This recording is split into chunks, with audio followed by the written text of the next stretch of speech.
porque tem uma pessoa pedindo assim, queria ver o Paulo falando da Zambelli. Ou seja, a pessoa, ele... Já que foi feito o pedido, eu vou colocar aqui a Carla Zambelli, como nós acompanhamos, né? Ela foi alvo de uma apreensão da Polícia Federal na casa dela, inclusive no gabinete dela dentro da Câmara dos Deputados. Houve,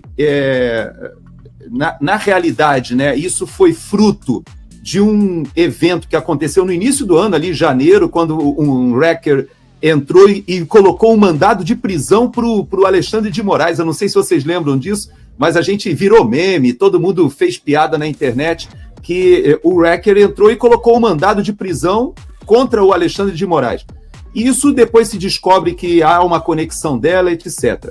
Eu, para mim, Paulo, ontem no Braddock Show, eu falei que isso era uma cortina de fumaça. Foi a minha opinião, é que toda essa operação, na verdade, tenta desviar, como tem feito aquela operação lá do próprio Barroso em Roma, e todas as oportunidades, o próprio Flávio Dino ali sobre a questão da Marielle, me parece que eles estão num esforço de desviar determinada atenção de situações muito mais complexas e mais sérias, como, por exemplo, o Barroso colocar que nós vencemos o bolsonarismo e, antes disso, falar que o Supremo Tribunal Federal assume a sua identidade de ator político, né?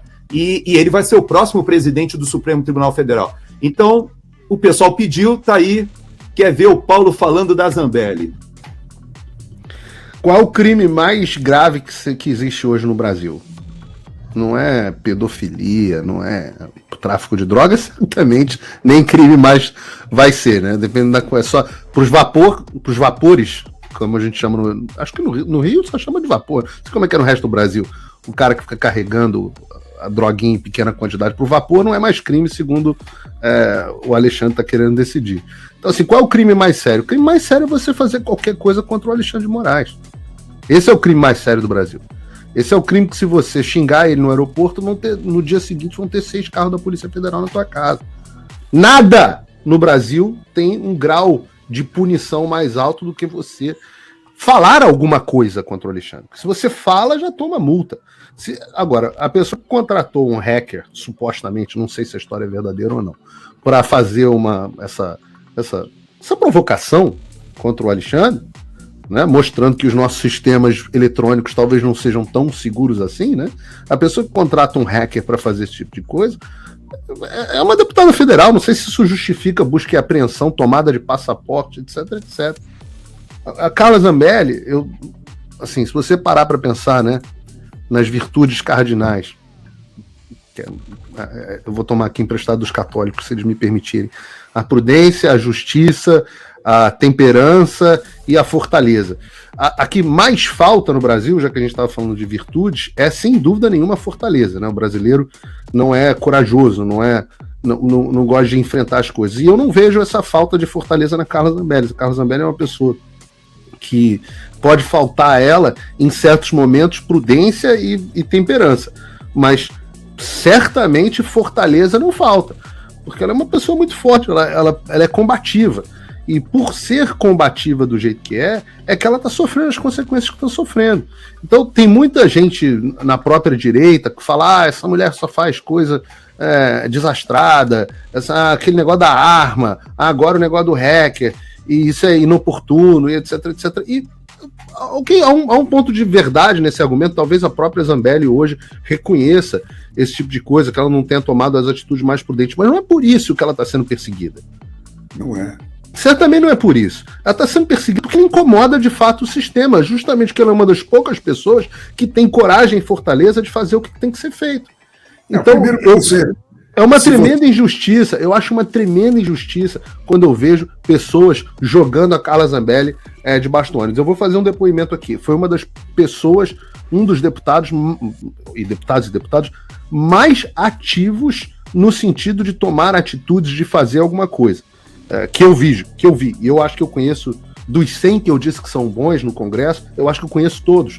A maioria pessoalmente, e se não por bastante contato virtual. E ela é uma das mais ativas que tem. E é justamente por isso, por essa altivez dela, a penetração nas redes sociais, que ela está sendo perseguida. E o exemplo, Se as pessoas não aprenderam que eles começam comendo pelas beiradas, eles vão pelos extremos. Eles começam com Oswaldo Eustáquio, depois eles vão no Alan dos Santos, aí depois eles estão no Paulo Figueiredo e no Rodrigo Constantino, daqui a pouco eles estão no Fernão. E eles vão comendo por dentro, ao ponto de que o espaço, daqui a pouco, de manobra é ínfimo. E aqueles que não forem presos estão espremidos, de forma que não conseguem se movimentar. E isso vale para jornalista, mas vale para deputado também. Se você raciocinar 2 minutos, esse caso da Zambelli, descontado todas as características pessoais dela, de ser pouco cuidadosa, então isso não vem ao caso, né? Ela é uma representante eleita de um grupo grande de brasileiros, né? E numa democracia isso é o ponto sagrado. O representante eleito ele pode ser o que ele quiser, desde que os representados dele estejam satisfeitos com isso. E ninguém pode tocar nele por causa disso. Então, essas questões de estilo e etc. não vêm ao caso, né, numa democracia real. Então, o brasileiro que vive nessa confusão, né, nessa tapeação que a gente vive, começa a julgar o mérito dessas questões. Não interessa. A Zambelli é a representante de quem votou nela. E ela é, como disse o Paulo, super aguerrida, né? Ela tem um peito enorme, ela fez já pronunciamentos sobre a sequência de assassinatos depois daquele primeiro lá do PT, do prefeito lá, como ele chama? Agora me foge o nome. Que vão parar no Alexandre de Moraes, na relação do Alexandre de Moraes com as Translurbes da vida, que eram as lavanderias do PCC. Tudo isso foram coisas que ela tocou, né, e que está no papel dela como deputada ter tocado nisso. Com mais ou com menos cuidado, tá? Isso é uma coisa que pode convencer você a votar nela ou não, mas não mais do que isso. Agora, esse negócio do hacker, né, obviamente que o contato dela com esse hacker foi por tudo menos por vontade de falsificar a eleição, que seria o crime condenável, né? Não era isso. A intenção era demonstrar a falibilidade da urna. Esse seria a causa do primeiro contato, né? Então, fica essa especulação e como se sugerissem que ela e junto com o Bolsonaro queriam usar o hacker para outra coisa que não fosse essa, que era a obsessão dele de demonstrar a vulnerabilidade da urna. Nós nunca vamos saber isso, porque esse é mais um daqueles golpes que não existiram, porque nunca chegou a nada, não foi adiante essa conversa, não foi... ele não fez nada, não testou de maneira nenhuma a urna, né? Apenas teria feito essa piadinha aí de falsificar um negócio de prisão por... Não sei se isso...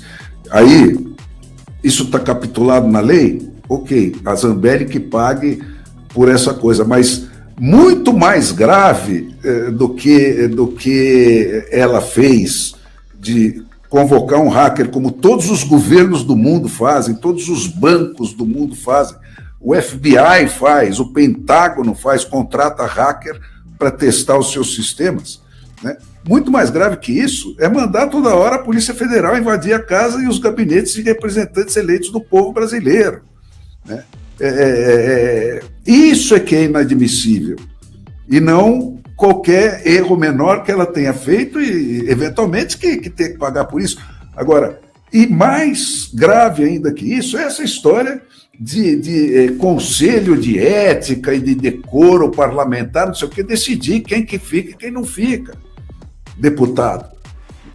Só pode, numa democracia, legitimamente tirar um mandato quem criou esse mandato, quem deu esse mandato, que é o eleitor. Tá certo? Até o limite da lei. É claro, se o sujeito cometeu um crime, aí é outra coisa. A justiça entra em cena.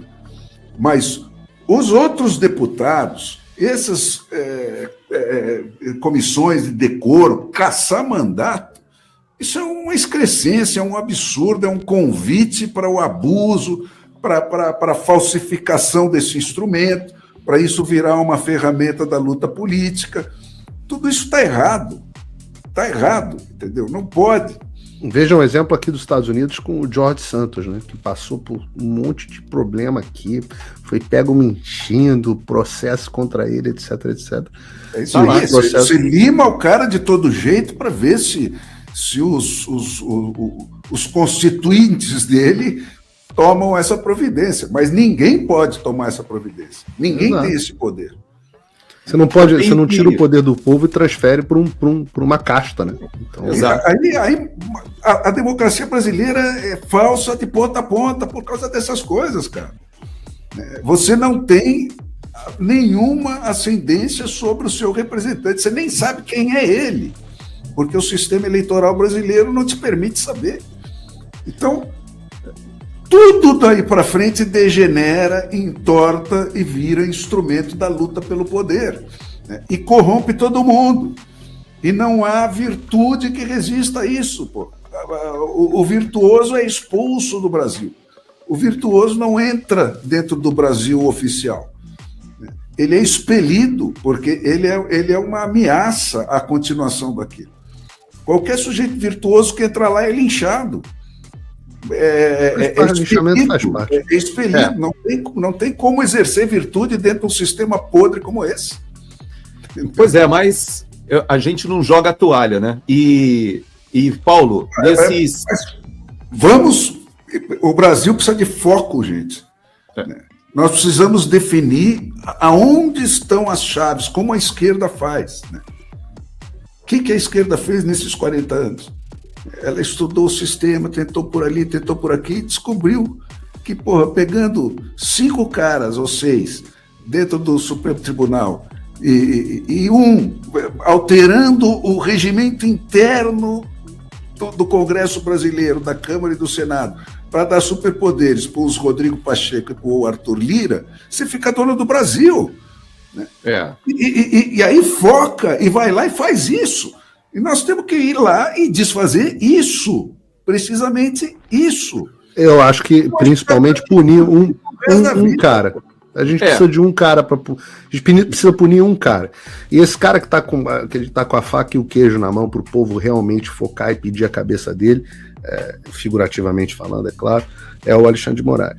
No dia 7 de setembro... E a chave para o Alexandre de Moraes é o Rodrigo Pacheco. Eu acho que... É o poder do presidente do Senado.